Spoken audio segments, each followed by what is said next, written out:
Assalamualaikum warahmatullahi wabarakatuh.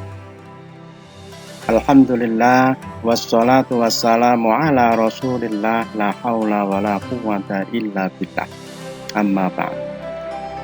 Kaum muslimin yang dirahmati Allah. Michael Hart, pengarang buku 100 orang yang paling berpengaruh di dunia, menempatkan Nabi Muhammad Sallallahu Alaihi Wasallam di peringkat pertama dalam bukunya. Dia membutuhkan waktu selama 28 tahun untuk menyelesaikan penelitiannya tersebut. Pada saat ia mempresentasikan bukunya tersebut di London, ia dicemooh, diejek, dan diinterupsi habis-habisan oleh audiens. Mereka mempertanyakan, mengapa menempatkan Muhammad sebagai orang yang paling berpengaruh di dunia pada peringkat 1? Michael Hart menjawab, Nabi Muhammad berdiri tegak sendirian di Mekah pada tahun 611 Masehi dan menyatakan ke semua orang di mana pada saat itu, aku adalah Nabi dan utusan Allah. Dan hanya 4 orang saja yang percaya pada saat itu. Istrinya, sahabatnya, dan 2 anak orang kecil. Akan tetapi lihatlah sekarang, setelah lebih dari 1400 tahun, pengikut beliau umat muslim di seluruh dunia mencapai lebih dari 1 miliar orang. Dan jumlah itu akan bertambah terus. Jadi Nabi Muhammad jelas bukan pembohong. Karena kebohongan tidak akan pernah bisa bertahan setelah lebih dari 1400 tahun. Dan Anda tidak akan pernah mampu membohongi 1 miliar lebih manusia. Cobalah renungkan, setelah semua yang terjadi selama ini, ratusan juta umat muslim tidak pernah ragu untuk mengorbankan segalanya, harta, benda, jiwa, dan raga mereka, jika ada yang berani mencoba menodai nama baik Muhammad Sallallahu Alaihi Wasallam yang tercinta dan tersayang. Setelah itu yang ada hanya keheningan yang mencekam, diam.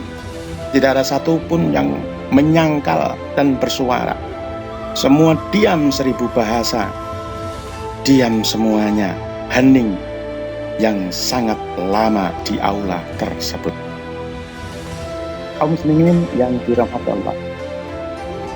Dulu ada orang yang menghina Nabi Muhammad Sallallahu Alaihi Wasallam, namanya Ka'ab bin Zubair.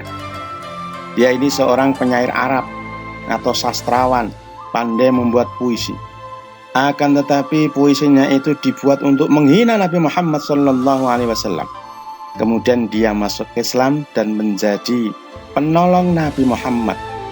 Syair-syair yang awalnya dipakai untuk menghina dan membenci Rasul, kini berubah menjadi syair-syair yang memuji Nabi Muhammad Sallallahu Alaihi Wasallam, sehingga dia selamat karena diberi nasihat oleh temannya. Kalau Anda terus-terusan menghina Nabi Muhammad dengan syair-syairmu itu, maka para sahabat Nabi diperbolehkan oleh Rasulullah berbuat apa saja terhadapmu. Nabi tidak lagi menjamin keselamatanmu. Kemudian Zuhair ini pun masuk Islam dan bertaubat. Jika ada orang yang menghina Nabi Muhammad Sallallahu Alaihi Wasallam, maka nasibnya itu sangat mengenaskan di dunia, apalagi di akhirat. Mengenaskan. Meskipun tidak dibunuh oleh para sahabat, tapi dia akan mati dalam waktu yang sangat cepat. Itulah balasan dari Allah Subhanahu wa Ta'ala. Karena menghina Nabi berarti sama dengan menghina Allah Subhanahu wa Ta'ala. Mengapa? Karena Allah memuji Nabi Muhammad, memilihnya menjadi Rasul, dan Nabi Muhammad adalah kekasih Allah. Allah berfirman, innaka la'ala khuluqin adzim. Wahai Muhammad, engkau adalah orang yang paling baik akhlaknya. Jika ada orang yang merendahkan, melecehkan, dan menghina Nabi Muhammad, berarti ia sudah melawan Allah. Orang yang melawan Allah hukumnya jelas. Contohnya siapa? Yang menghina Nabi Muhammad kemudian mati? Abu Jahal. Ia membenci Nabi dan menghina Nabi. Akhirnya Abu Jahal mati mengenaskan di perang Badar. Ada lagi Abu Lahab yang juga membenci dan menghina Nabi Muhammad SAW. Ia mati mengenaskan terkena penyakit yang sangat aneh, di mana badannya itu membusuk yang baunya sangat menyengat.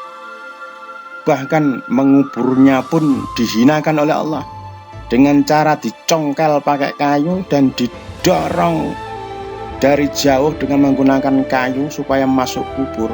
Karena apa? Nggak ada orang yang mau mendekatinya, nggak kuat dengan baunya, saking busuknya itu. Dan masih banyak lagi orang-orang yang menghina Nabi Muhammad SAW mati mengenaskan. Syekh Muhammad Thayyib mengatakan, saya menyesalkan kejadian yang menimpa seorang guru yang mati dibunuh muridnya baru-baru ini. Karena guru itu menghina Nabi Muhammad di kelas, di depan murid-muridnya. Saya sedih melihat itu, kata beliau. Kata Syekh Muhammad Thayyib. Akan tetapi saya lebih sedih lagi, lebih sakit lagi ketika ada orang yang menghina Rasulullah SAW. Karena Rasulullah itu bagi kita umat Islam adalah makhluk yang paling mulia, melebihi dari orang tua kita, melebihi guru-guru kita, melebihi anak istri kita, bahkan melebihi diri kita sendiri.